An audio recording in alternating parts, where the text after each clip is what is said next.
Hi there, good noon and welcome to yet another session where you and I sit down together and work on our English.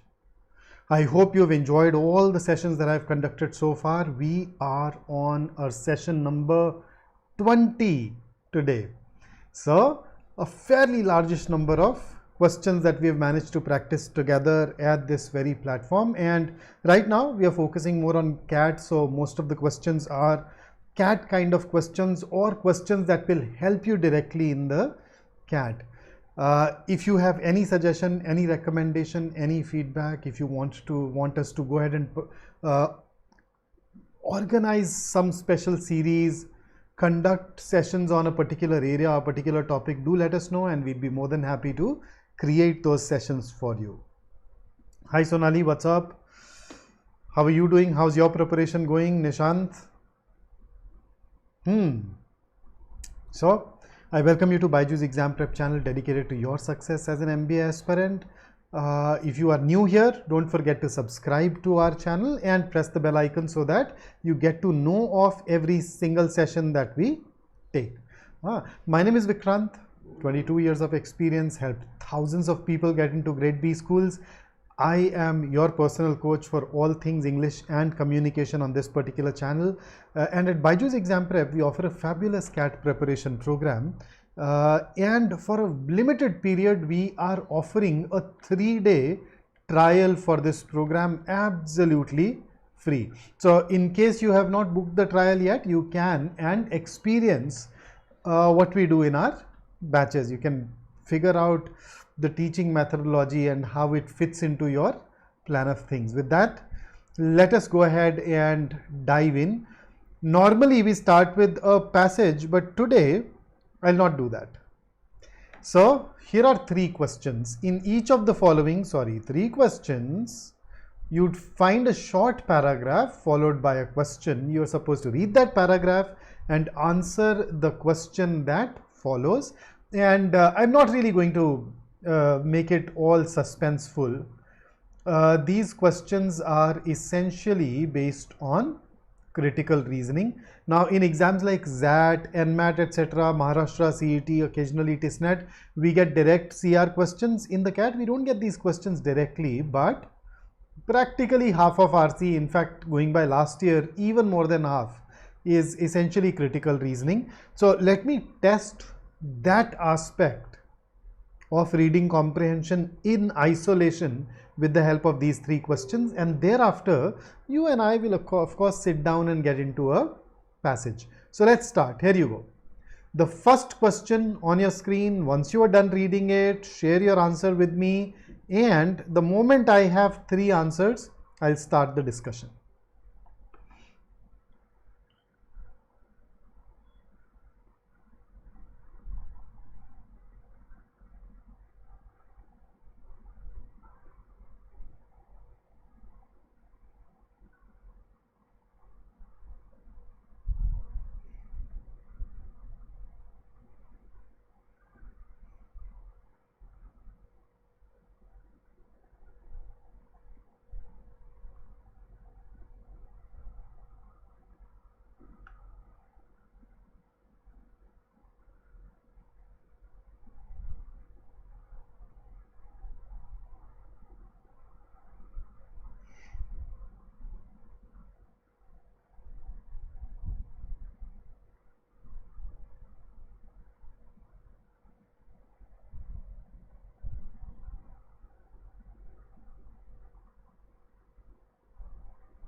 Okay, so we have one answer from Vinayak,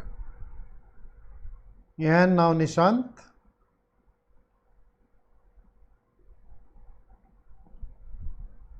So let me tell you how I approach these questions. So the moment I see critical reasoning, this is my step 1.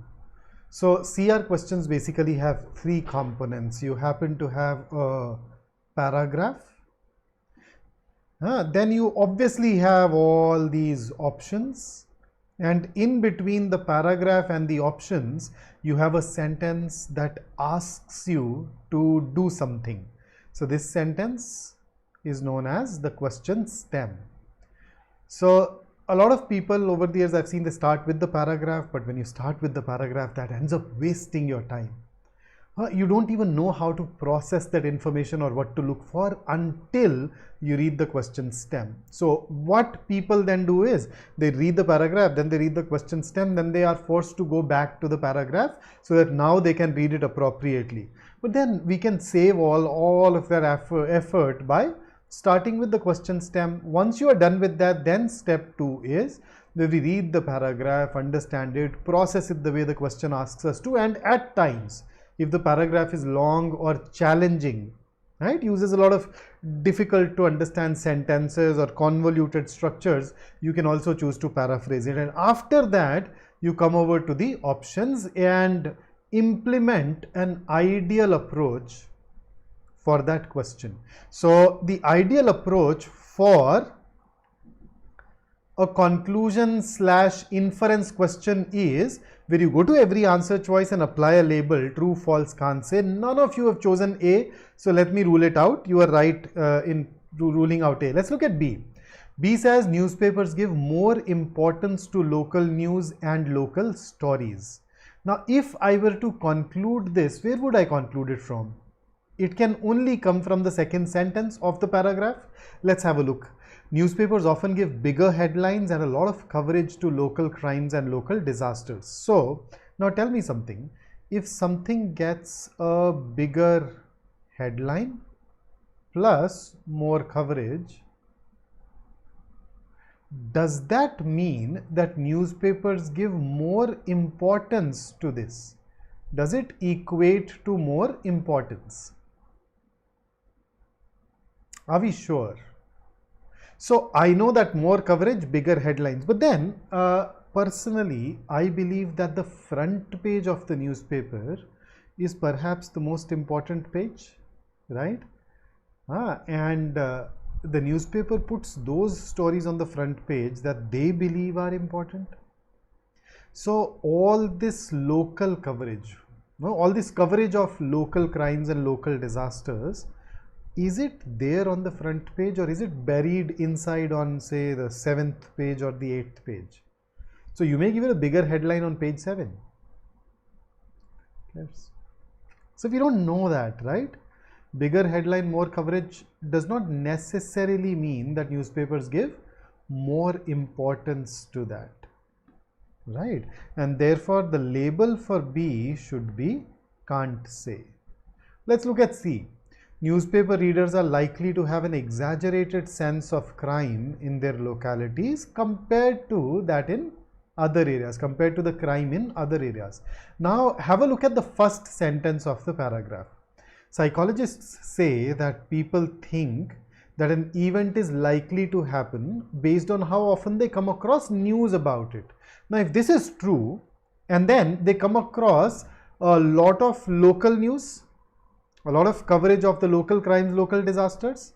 So if I combine these two, can I conclude that people are likely to think that a crime is more probable to happen in their area because they are reading more news about it?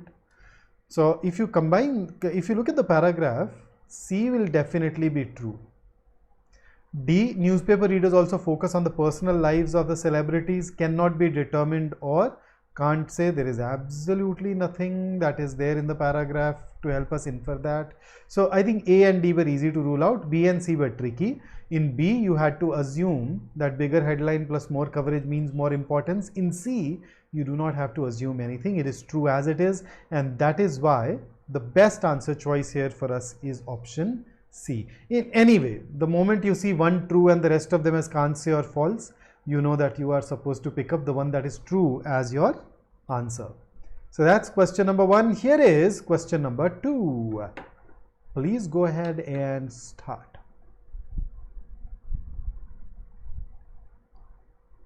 Shri, what is the meaning of the word exaggerated? Okay, before I take you back, what is exaggerated? Exaggerated simply means heightened, increased sense. It is not an extreme word.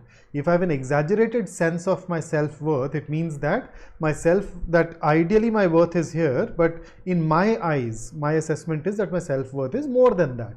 It does not mean that I think of myself as God or a superhuman. So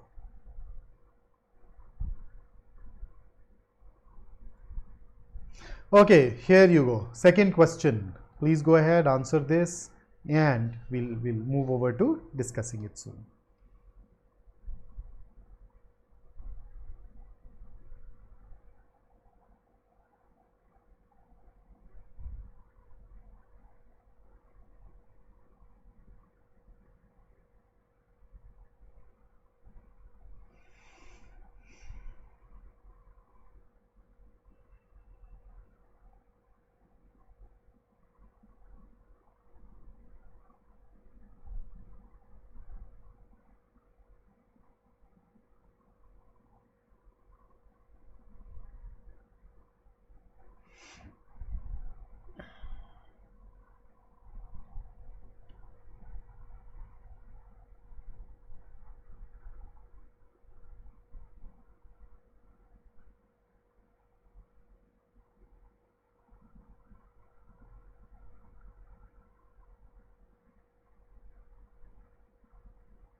Okay, so Vinayak once again has shared the answer first.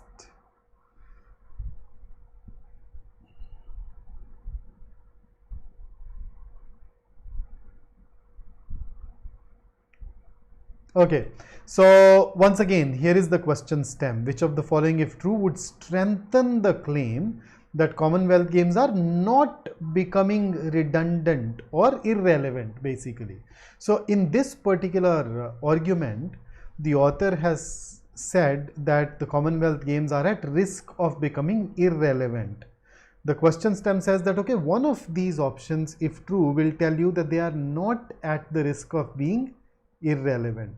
So although it says strengthen here, but in reality you are weakening this argument. Why and how? What are you supposed to strengthen? You are supposed to strengthen a statement that contradicts the conclusion of the argument. So how do we, so basically in a way it is weaken the above argument question. So how do we weaken an argument? There are just two ways out.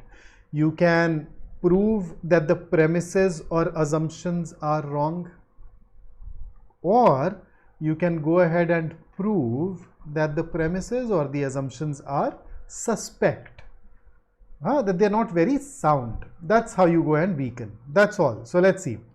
Let's look at A. The public turnout over the course of the Commonwealth Games has been terrific. So look at this. We are saying when it comes to Olympics, guaranteed to draw an audience of billions. So the assumption is that, oh, Commonwealth Games would not draw such kind of audience. But then A says that in the recent games, the audience was like, the turnout has been terrific, fantastic. Terrific is a very positive word, right? So this contradicts the assumption, and therefore A would definitely weaken the argument. This can be our answer. The other option that we picked up is C. So let's look at C. The Commonwealth Games run the risk of being compared to the Olympics. Okay, they run the risk of being compared. So if it is true that they run the risk of being compared to the Olympics, now Commonwealth Games are irrelevant or not? They are at the risk of becoming irrelevant or not? What does it do? Does it tell you that they are not at the risk of being irrelevant? Does it help you disprove any premise or the assumption of the argument that is given to you? If anything, it will go on to strengthen that argument. It will not weaken. And that is why C should not be the right answer. Because if it runs the risk of being compared to the Olympics, and Olympics being grand, remember it is written this Pepsi Cola problem. Pepsi is great, but then Coke is number one. Let me give you another example. There was a time when Roger Federer was at his peak. A lot of other brilliant tennis players could not get all those Grand Slams because Roger Federer, or for that matter, coming closer to home, MS Dhoni era. There were a couple of other really nice wicket keepers. The only problem with them was that they were born in the MS Dhoni era. Their competition was with MS Dhoni, and then Dhoni being Dhoni, they never got an opportunity to play.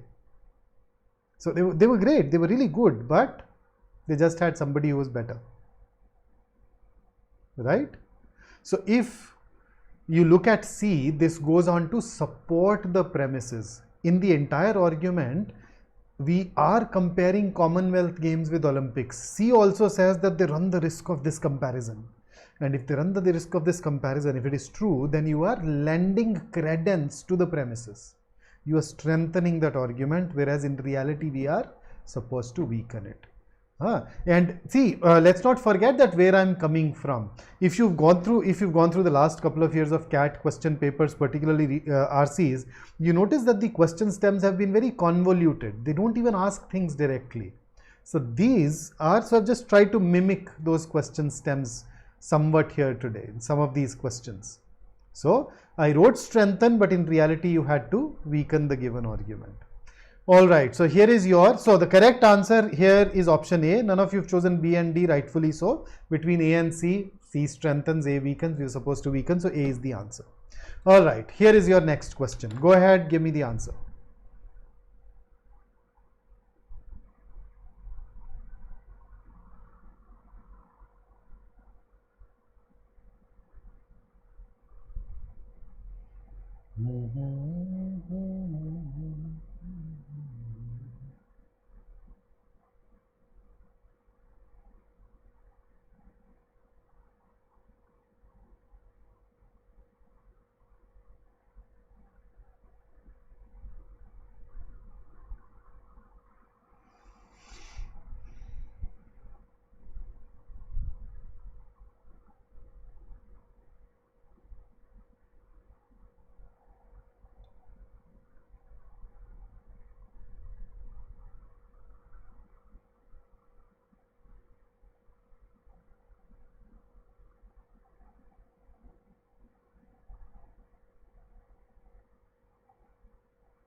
Okay, so I have an answer from Deepak. What about the rest? All right, so we want to weaken the argument in the advertisement. So what is the argument? Here is the conclusion. If you want an effective cure for migraine, use tablet X. And on what basis are we saying that? A large number of patients who suffer from migraine take tablet X. Therefore, if you want an effective cure for migraine, use tablet X, right? You see an assumption here.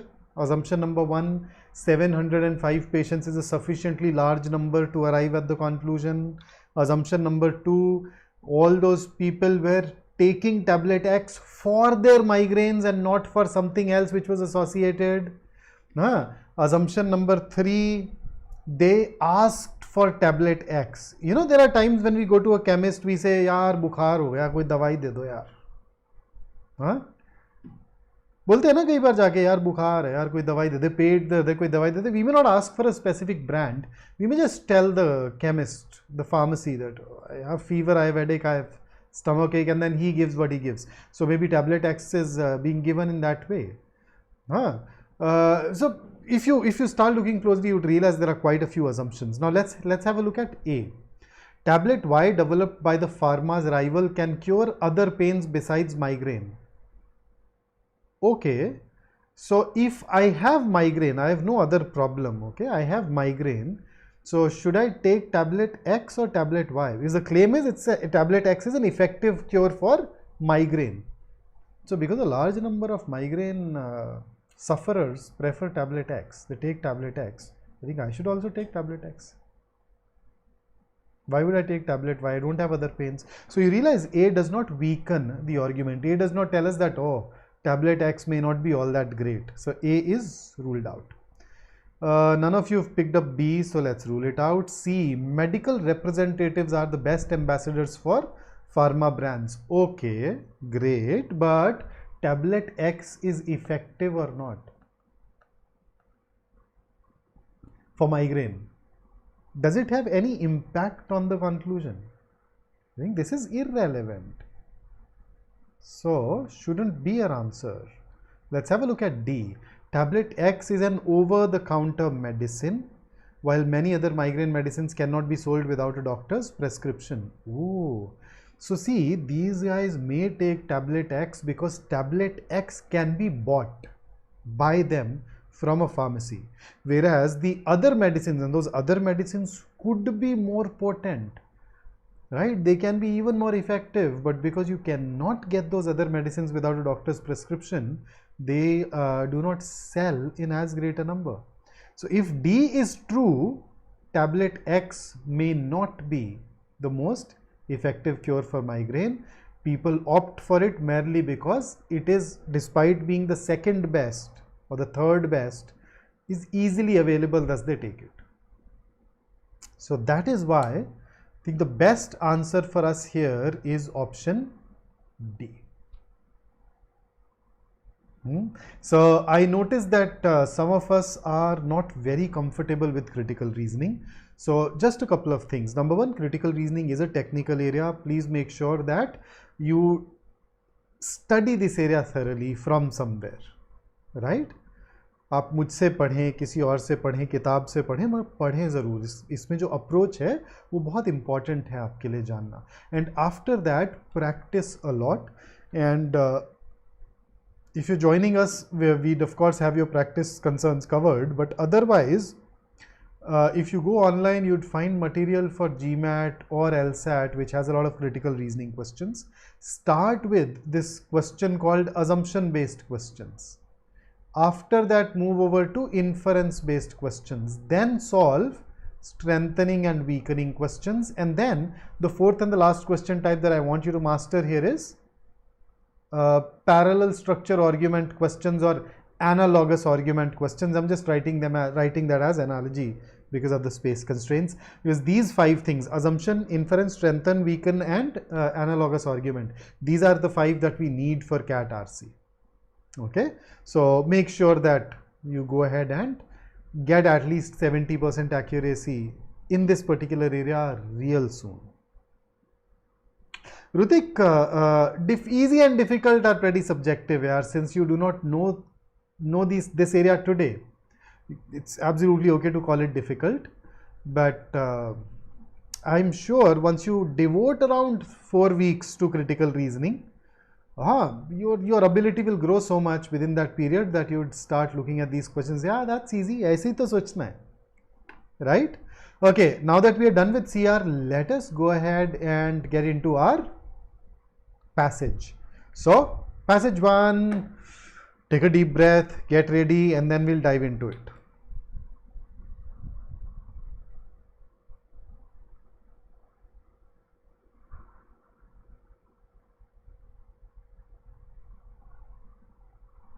Ready? So here you go.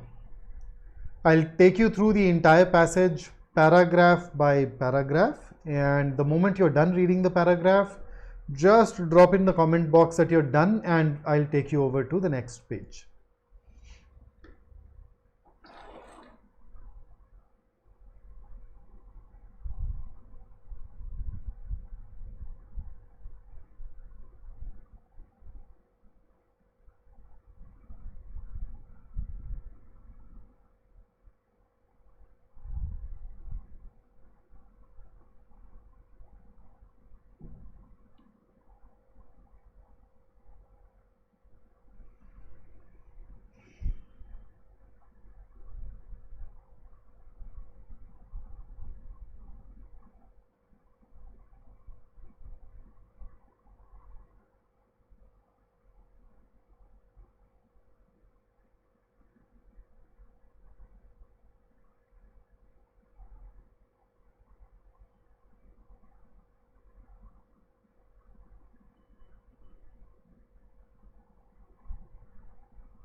No, Virender, that is not the interpretation that we can arrive at from D. All we know is, see, doctors can always prescribe a drug which is a non-prescription drug. Prescription drug is you cannot buy it without a doctor's prescription. But a doctor can prescribe any drug. Doctors at times prescribe multivitamins, remember? So, okay, here you go. Next.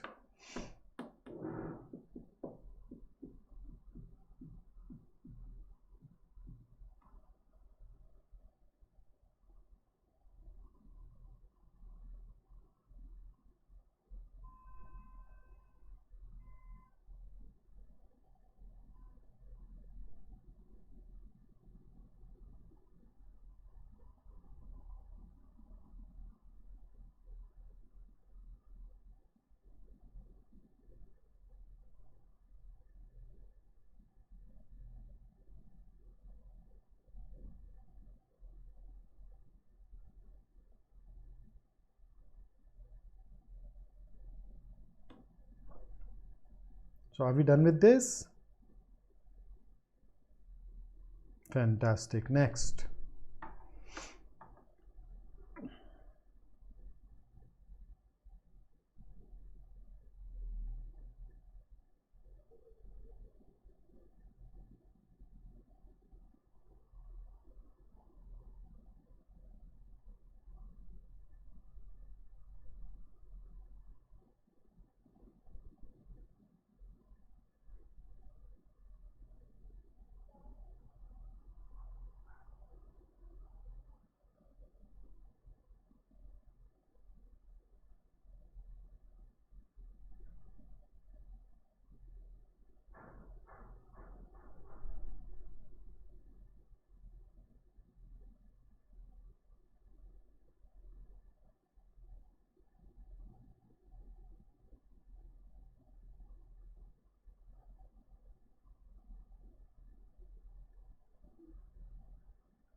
Done with this particular paragraph?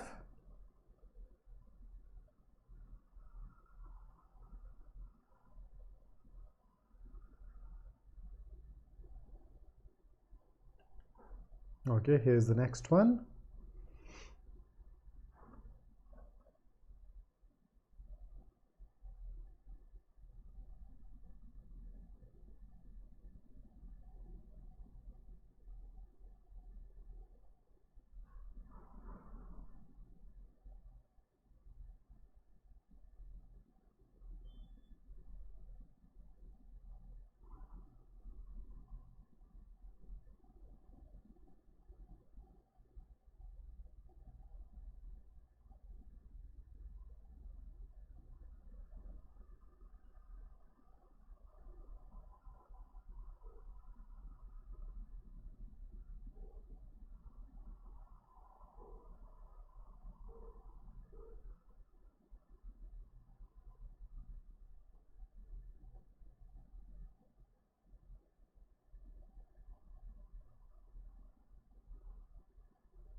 through this.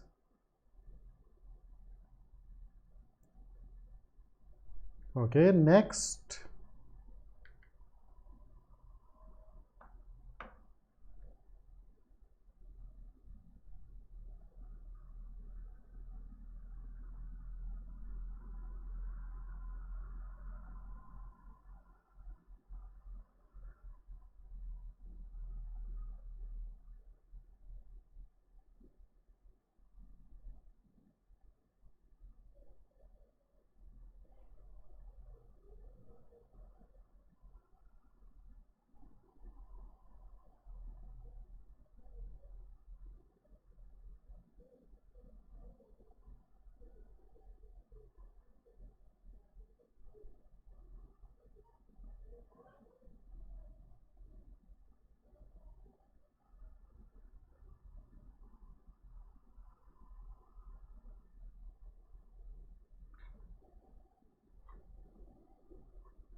And if you are done, I would like to take you over to the last paragraph.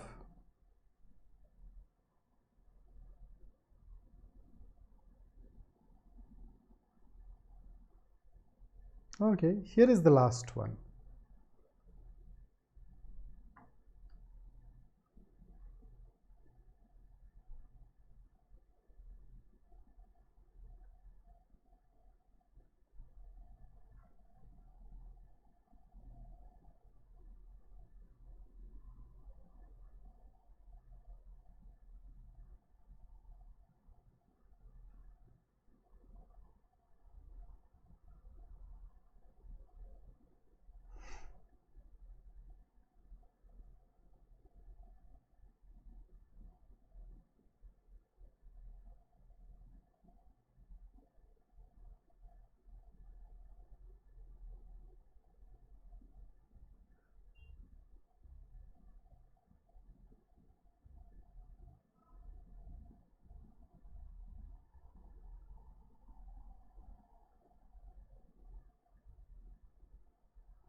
Done.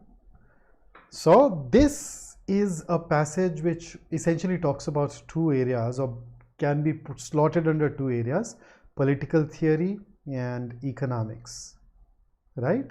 So if you are comfortable or familiar with these things, this passage will be easy. Otherwise it can turn out to be challenging.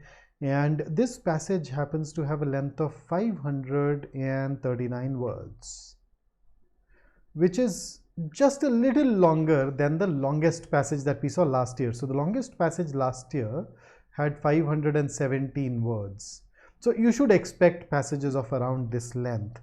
Ameliorate basically means to improve, to make better. Ameliorate happens to be the antonym of another word that you know very well, and that word is deteriorate. So it's an opposite of deteriorate. So deteriorate is when things become progressively worse. Ameliorate is when they go on and become better. Sri, I would not really say it is very confusing. It basically fundamentally says that law and economics. Okay, but then they'll be like helping you in solving the questions. So let's go ahead and work on the questions. कल वाला आसान लग रहा था ना ज़्यादा. कल यार बहुत सारे सवाल सही कर दिए तुम लोगों ने. हाँ, which basically tells me that, oh, you've already reached that level, so I now need to take you to the next level. I may have overcompensated though, so let's see. So question number 4, what's your answer?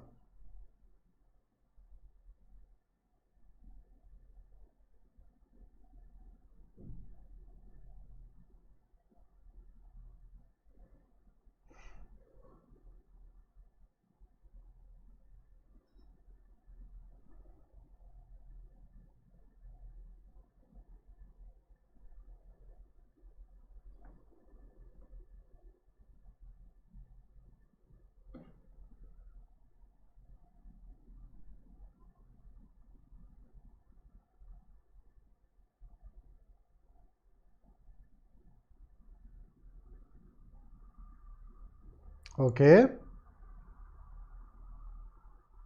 Ooh, Nishant. My God. All of the following are true about the law and economics approach except. So, 3 of these are true. 1 is not true, and the one that is not true should be marked as our answer, right? So, I hope you are with me on this so far. So, the first answer that I received was option D. In fact, D is the main idea, that law and economics entry has dismantled the welfare state. This, in fact, is the central theme of the passage. So D is definitely true and therefore should not be your answer. Would you like to try it again? Don't forget the use of except. Should I highlight some of these parts to help you?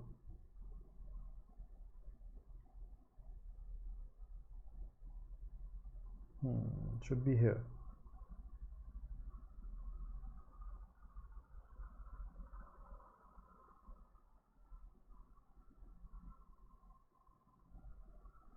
Should be here.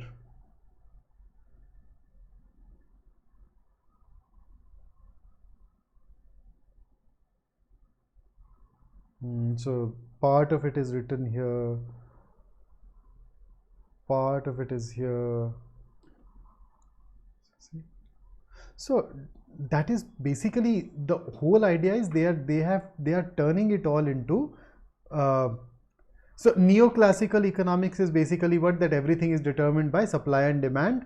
Government has little role to play. Lochner era approach was late 19th century, early 20th century. There was a Supreme Court judge in the US who basically gave a lot of verdicts in favor of free market, right? So look at this. They are attacking unions, delegitimating the social provisions of welfare state. It is there in the very first paragraph. So when you say that dismantle, so it basically means that all those elements that make a state a welfare state, they are against it. They are attacking those things. So the very first paragraph introduces this thought. So D can be definitely ruled out because it is true. It exacerbates imbalances in economic power. Yes. Now let's look at B. Let me take you back to the 4th paragraph. Here it is. The ideology of law and economics is that only interventions that help to balance power in society are in fact government interventions. But look at what is stated afterwards. But this is not true, says the passage. So law and economics approach permits government interventions only in areas that help to balance power in society. The author has explicitly said that this is not true, and therefore the answer should be B, right? Okay, here is the next one. Question number 5, slightly longer, but I'm sure you'd be able to go through this and arrive at an answer.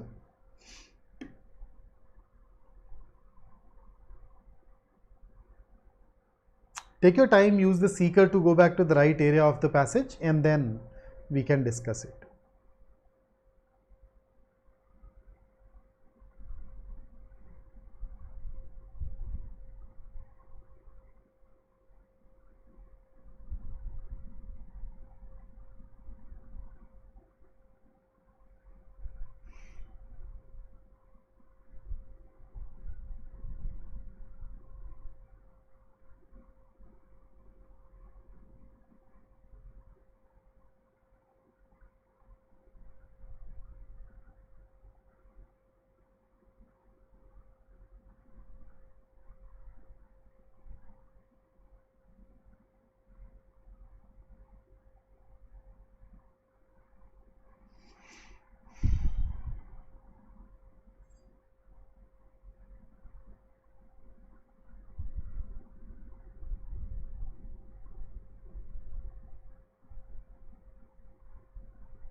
Okay, I'll give you a hint. You need to refer to the second paragraph.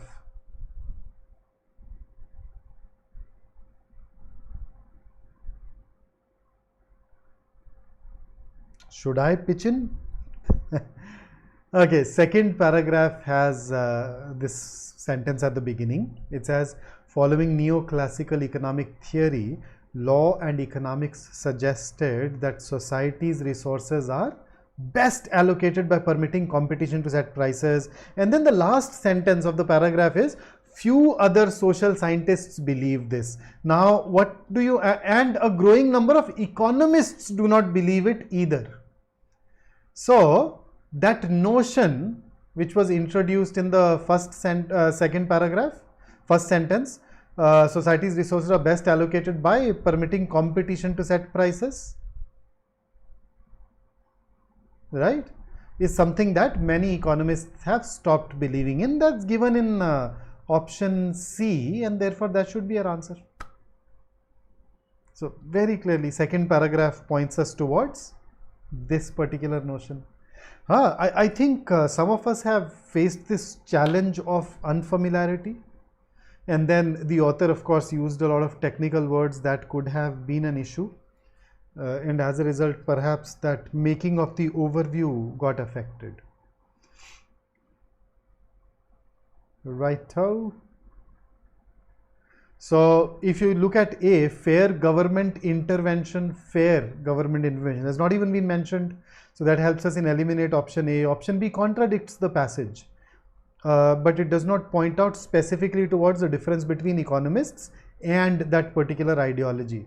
So that goes beyond the scope. Similarly, if you look at D, law and economics movement claims that it has a moral and political vision, but then it has been debunked in the next sentence by the author. Once again, it does not talk about the rift between the economists and law and economics ideology. So B and D are mentioned, but they are not relevant for this particular question, right? Next one, question number 6. So it can be inferred that all of the following are true about the law and economics ideology except. So I told you I'm trying to mimic the kind of question stems used in the last couple of years. So deal with this.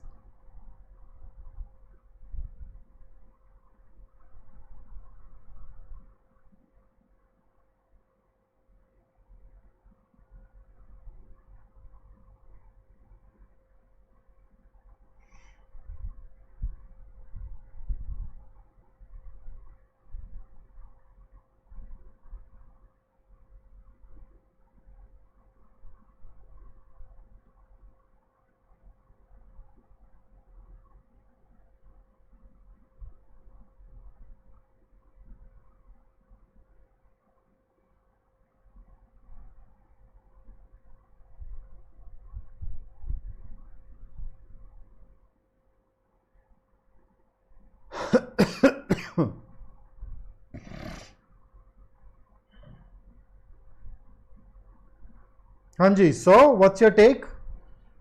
What's your final answer?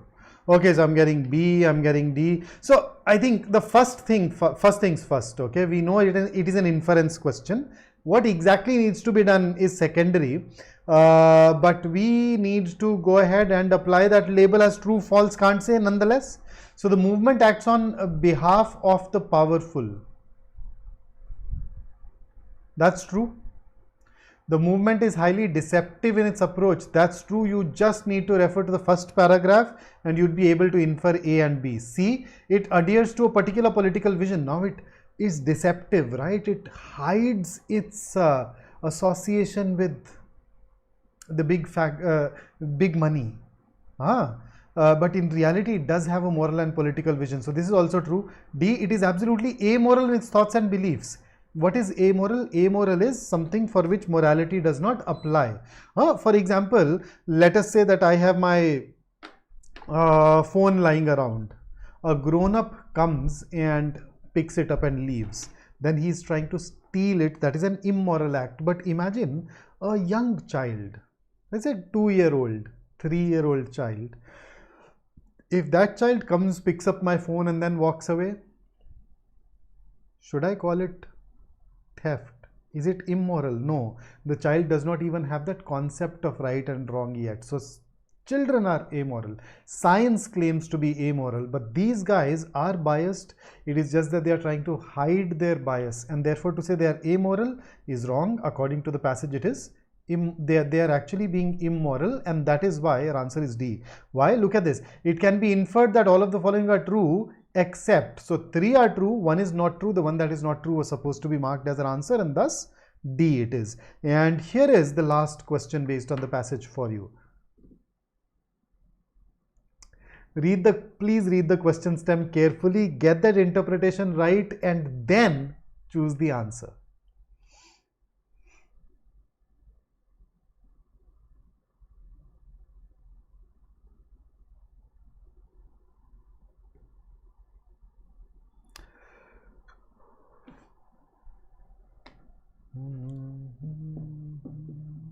Virinder, nadan can have a broader connotation. So, आप बड़े होने के बाद भी नादान हो सकते हैं, लेकिन amoral नहीं. So वो ऐसा I think नादान की specific moral sense में utility हमेशा नहीं होती.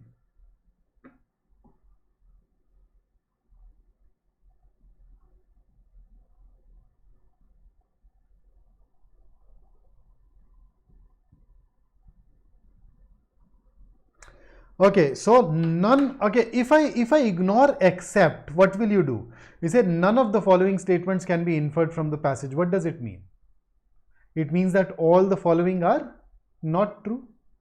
But the moment you introduce except, what are you saying? The 3 of these are not true, but 1 of these is true. Your job is to find out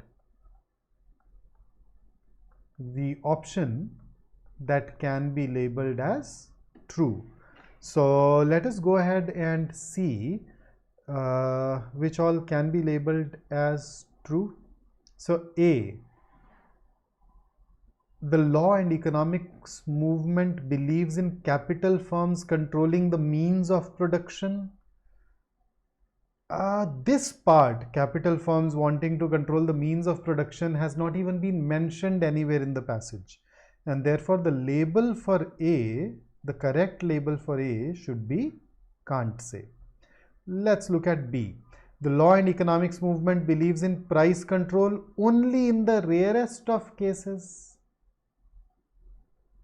They are against price control, right? They don't want that to happen. They are neoclassical economists. Free market, no government intervention. So there is no exception cited in the passage. So this is going to be can't say or probably false. Okay, C, there has been absolutely no reaction to economic domination by a few large firms. Guys, this is definitely false.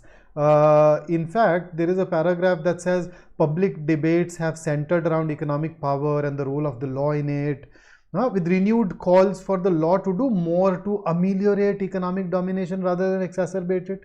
Remember the last paragraph. So there have been debates, there have been reactions. So C is false. Let's have a look at D. The fundamental ideology of the law and economics movement is competition without any obstacles. That's true. And since we are looking for something that is true, our answer should be option D. गलतियां हुई, कोई बात नहीं. जिस दिन गलतियां करते हैं उस दिन ज़्यादा सीखते हैं, right? So, and it's a journey. It's a journey. Don't worry. There are days when we perform really well. There are days when we get this feedback that, oh, I need to learn this area in order to continue that amazing, that magnificent performance, right? And before I sign out, एक random सवाल मुझे लगा आज कर लें, because a lot of us write NMAT before we write the CAT. So just one tiny little question. So here is the question. The directions, you can read them up. Read the directions here straight up. Choose the sentence where the usage of the expression passing by is right, is correct. So what do you think? Which one, each one of these sentences use the expression pass by or passing by. Which one uses it in a way which can be termed grammatically or syntactically or terms of comprehension correct? Virender, when you talk about laissez-faire economies or neoclassical economists, they want no obstacle. They want no government interference. They want nothing that limits. And that's what the author argues in this passage for that matter. He says that no, you can't have that. But that's what they want at least. So which one of these is correct?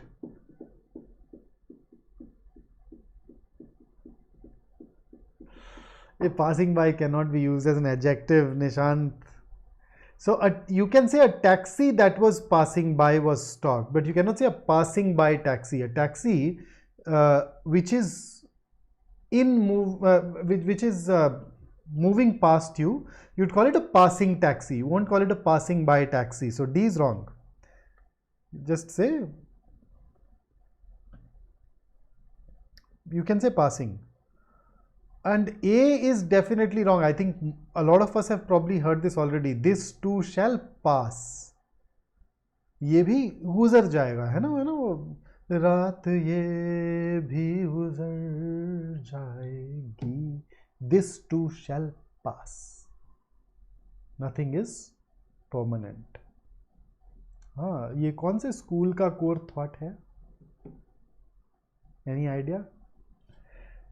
The train was passing by the station. No, the train was crossing the station. We don't use passing by here. C on the other hand is right. He saw the criminals disguised as a tramp just passing by. So C it is. The others are wrong. In A and D, you definitely need to, you can remove the by and fix it. In B, you need to opt for a different expression altogether. Okay, so that's about the questions, but here is something from Usain Bolt today.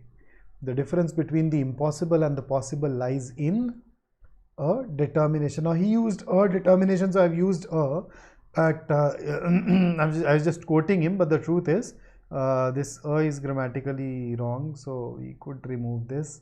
So the difference between the impossible and the possible is, it all boils down to your self-belief, your determination. Make sure that you hold on to that with all your might. And for more practice, head over to our app where we give you daily section quizzes. And we have this session tomorrow. I hope by now you must have already registered it. But in case you haven't, please do that and attend the session. And if you want to get great percentile like these guys, do consider BYJU'S Exam Prep 23 course, which is easily one of the most comprehensive courses around. And to make this decision easy for you, we are giving you a 3-day access to that course for free.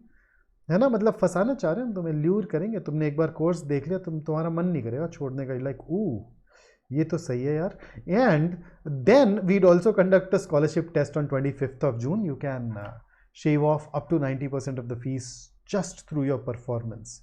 कोई contact सिफारिश लगाने की जरूरत है, paper देना है, discount तुम्हारा. Right? So that's it from me today. Don't forget to like the video if it helped you, and of course share, subscribe and press the bell icon as well. Until I see you next, stay safe, stay focused, stay in touch. Have a great day ahead. Jai Hind.